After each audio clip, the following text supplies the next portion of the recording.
Rufina awareness messages for 2021 in preparation for the 2022 national general elections in Papua New Guinea. Central Province, you missed Papua New Guinea.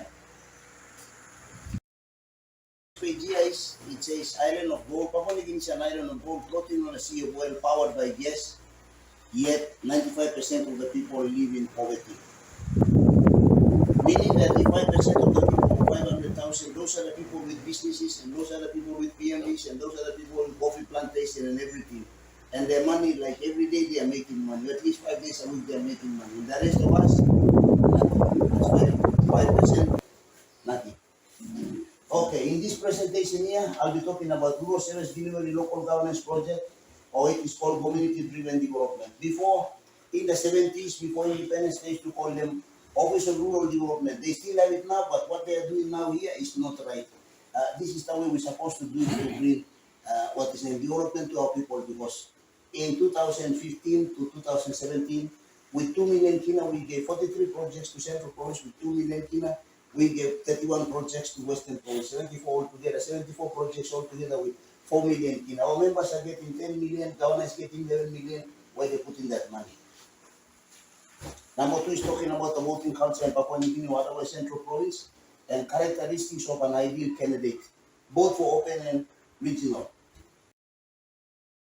Okay, for 46 years since independence up until now, even putting more money going inside, we are seeing that people are still suffering, people are living in poverty.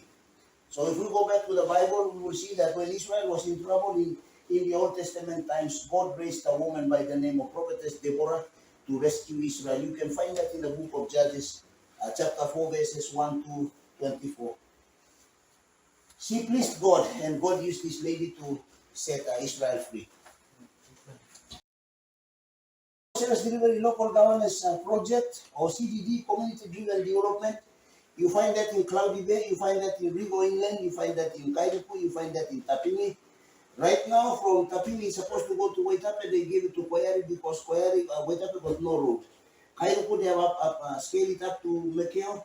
From Rigo Inland, they scaled it down to Rigo Central now. From Cloudy Bay, they gave it to Aroma Coast. I was there in February of last year. I went down and saw that project is now been scaled up to Aroma Coast now. The maybe next year they are going to touch Amazon Bay, and it will take 3 years to do these projects. They train them, they upskill the people, and they tell them how to do the projects, and it is done in the way that the World Bank has ordered it to be done in these places. So this is organic driven development. It is 46 years old.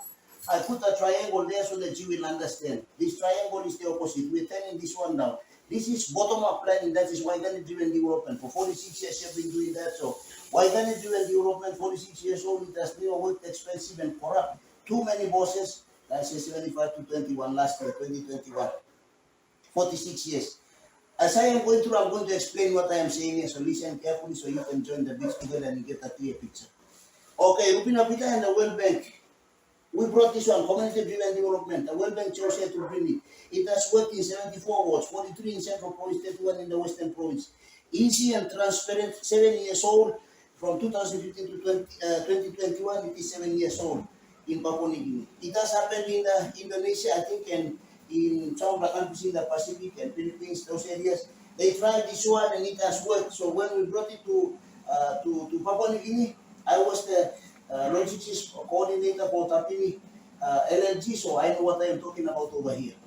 So community here with organic driven development, they make the plan and they say, go and do this at, I'll do this at Kuikila, or go and do this at Tapini, and they come and do it. What they do is when they give the money, come down to the province, they eat little bit. Come down to the district, they eat little bit. Come down to the LLG, they eat little bit, and 2 kina. 10 kina, and then you end up with 2 kina, 1 kina down there. That's what they have been doing. With this one, Rural Service Delivery Local Governance Project, or CDD, Community Driven Development, you make the plan and you tell them that, you tell the people who are giving you the money, okay, we want this done, and they will fund it. And money will not come down, but I know what, you put it in a water account, WDC account. So money doesn't come to the province and come through district and come down. No, it comes directly to your WDC account. So as I said, World Bank chose this lady here to bring it, so it has worked in 74 wards, 43 Central, and 31 Western Province. Easy and transparent, 7 years old, it has worked. You understand me? Yeah. Yes. So we are changing this. Why can't you make development now? Why can't you make the plan and telling us what to do? We turn it around and make it. The people make the plan and tell the donor or the provincial government or government to semi plan needing money to do this and that. If you prioritize the project, you say this one will go one, this one two, this one. I'll come to that later, and then you will see how this is done. Many people talk about planning a 5-year development plan, but they don't know how to get there. Local government affairs in partnership with the World Bank. As project manager, on behalf of my project staff, may I congratulate Yukla. Natoko Sam, out of the 74 that are still in the process of completing the first ever CDD projects, you have come out number one. So I hope that the lessons that you've learned in terms of participatory, inclusive planning, in terms of transparency and accountability, that you will use that in the second round of grants to adopt that as a way to contribute to development in the bigger picture. Boru Solar Light is one among other projects including water catchment, building projects, fish farming and footbridge piloted in LLG wards in the pilot provinces of Central and Western. This is the first time we've created systems of government to go from the national government right down to the ward. So we cannot do shortcuts. We have to do everything and put the system in place.